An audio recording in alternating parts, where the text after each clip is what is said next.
šajā stadijā mēs atveram durvis pilnīgi visiem. Nu, varbūt pret Kremļa partijām. Un te ir tas nākošais. Nu, tātad, ja mēs izlasām, ka jūs sakat, nu, mēs gribam apvienot cilvēkus ar dažādām ideoloģiskām pārliecībām, un mēs prezumējam, ka vēlētājs, nu, viņš tomēr meklē, nu, pat, nu, Vitokungs saka, tur vienu pa ekonomiku un finansējumu, nu, ja es tā rūpīgi meklētu, es atrastu ātri vien kaut kādas tur 3,5 atšķirības, ja, ko jūs katrs esat teicis, ja.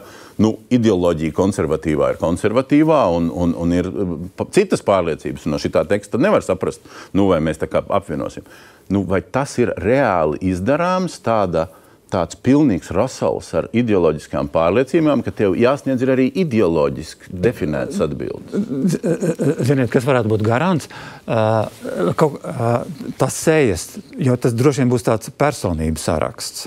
Tur būs cilvēki, kuriem ir idejas, kuri kaut ko ir izdarījuši un tam līdzīgi. Es domāju, ka tas būs tāda veida saraksts un garants būs paši. Varbūt pat mūsu piedāvājums arī savā ziņā būs tā kā modelis tai nākamī. Viens konservatīvais, viens liberālais, viens tāds, viens tāds. Jūs gribat zināt, arī mūsu kompānijā šeit ir, daži ir par Stambulu, daži pret Stambulu. Tas nav svarīgi, šeit nav svarīgi. Nu, vēlētājs, ja viņš grib vēlēt, viņš grib zināt pozīcijas būtiskos jautājumos.